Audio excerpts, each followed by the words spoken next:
The year 1593. The stage, Ireland. War is imminent. On one side, the English, who by this point had already achieved conquest of Ireland. On the other side, the Irish Alliance, a sort of confederation of Irish chieftains. Their objective? To expel the English once and for all.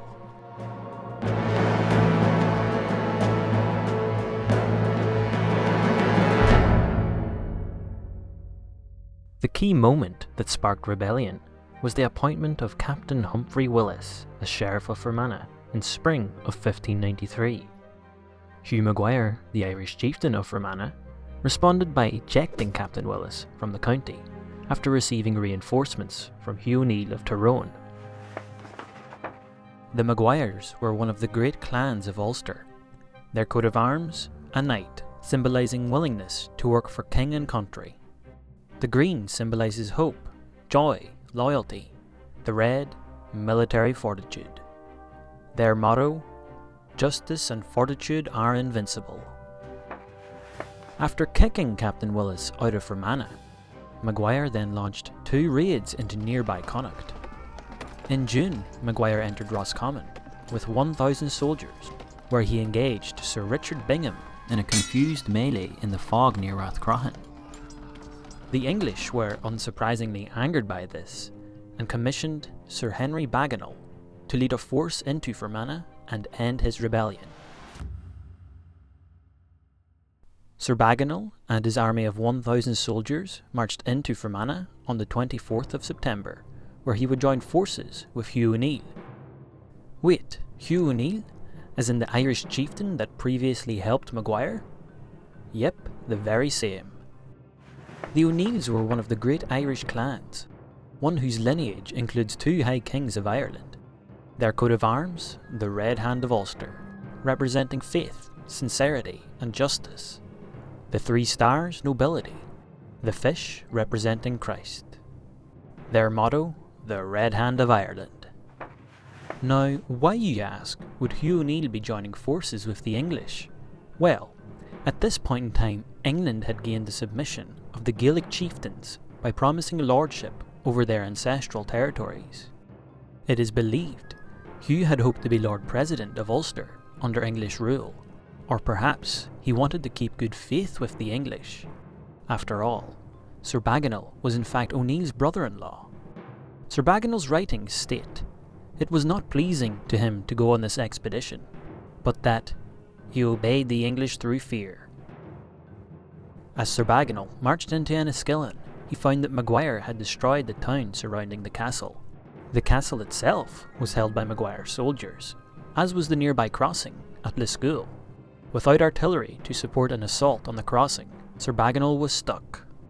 He proposed 2 separate plans to outflank Maguire's position, but Hugh O'Neill vetoed both, worried that his force was too small.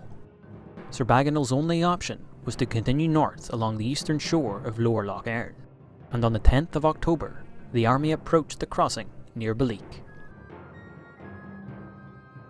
Fortified and held by 900 soldiers, Maguire's position appeared strong, as the defenders had occupied protective earthworks along the crossing. But this strength would soon be squandered, as the long-range English musketeers unleashed all their firepower into the flanks of the Irish. A fierce assault by Sir Bagenal's infantry and Hugh O'Neill's cavalry drove out the defenders. Interestingly, Hugh O'Neill's men were fighting on both sides. The casualties for Maguire's men were estimated to be in the hundreds. The casualties for Sir Bagenal's men? 3. Yep, you heard that right, 3 casualties. After this decisive victory, Hugh O'Neill returned to Dungannon, albeit injured, but viewed more favourably in the eyes of the English. Sir Bagenal, however, went on a well-earned victory lap of Lough Erne, raiding along the way. With the threat neutralised, Sir Bagenal dissolved his army at Clones on the 22nd of October. In his mind, and in his letters to London, Maguire and his Irish rebels had been demonstrably defeated. Little did they know, the garrison attacked at Belleek was not Maguire's main force. That force remained relatively unscathed. After the English realised this, Captain John Dowdall was ordered to continue the war against Maguire. He was stationed at a captured Maguire stronghold, known today as Castle Balfour.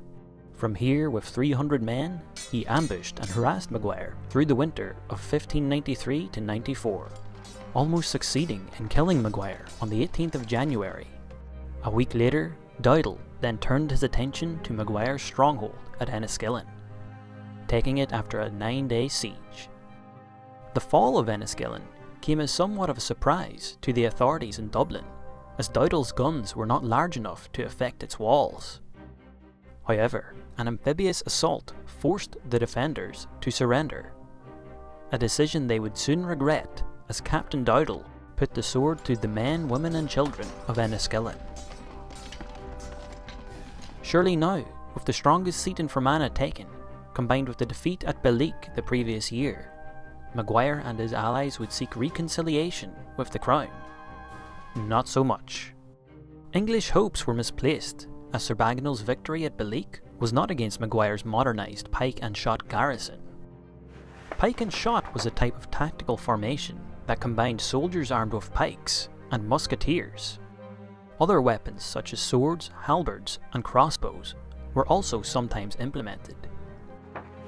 Just over 3 months after Enniskillen had fallen, Maguire, along with his allies Cormac MacBaron and Red Hugh O'Donnell, blockaded the castle and cut off its lifeline. Within 2 months the garrison's position was dire, as disease and shortage of supplies took their toll. The garrison needed outside intervention if they were to be saved. Some historians believe that Hugh O'Neill had encouraged Maguire to revolt a second time, hoping to prod the English into making more favourable concessions.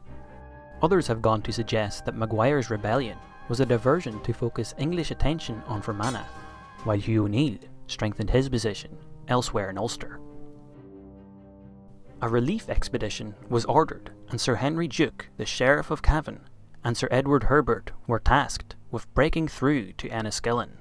At their command was 600 infantry and 46 horsemen. They were aided by experienced soldiers such as Humphrey Willis, the very same that was kicked out of Fermanagh by Maguire, George Bingham, who fought Maguire in a confused melee, and John Dowdall, the commander of the force that had taken Enniskillen Castle and massacred the civilians. The English relief force set out from Cavan on the 4th of August. Maguire, MacBaron and O'Donnell moved to intercept them, but the English caught a break. Trouble with some Scot mercenaries at Derry forced O'Donnell to ride north. Nevertheless, as the English approached the Arny River on the 7th of August, the Irish moved to stop them. The English column was split into 3 divisions: the van, battle and rear. The supplies and civilians, who regularly accompanied the armies, were placed in the intervals between the divisions. Unarmoured Irish skirmishers, equipped with swords and javelins, pestered the flanks of the English, but the English pikemen were protected by musketeers. As the head of the column approached the river, a hail of gunfire from the northern bank stopped the English cold. Maguire and MacBaron attacked the rear and flanks of the column. The soldiers attacking their flanks soon got the better of the English. Close-range gunfire and confusion caused the rear of the column to disrupt. MacBaron charged with his pikemen, driving the English into their central division. Panic spread as soldiers and civilians from the rear desperately sought to escape the advancing Irish. Sir Henry Duke played one last card: the pikemen of his leading division. They charged across the river, pushing the Irish musketeers back, enabling the van to lead the way across. To hasten their escape, the English abandoned their supplies.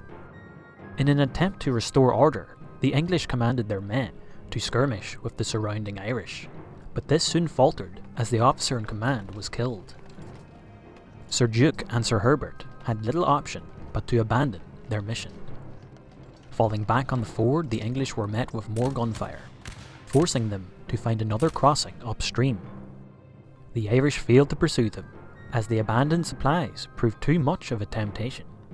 It was this huge cache of supplies left along the river which gave rise to the battle's name, Battle of the Ford of the Biscuits. The casualties for Sir Duke and Herbert's men were 56 killed and 69 wounded. The casualties for the Irish were considered low. A second relief expedition, led by the Lord Deputy of Ireland, William Russell, managed to reach Enniskillen and resupply it.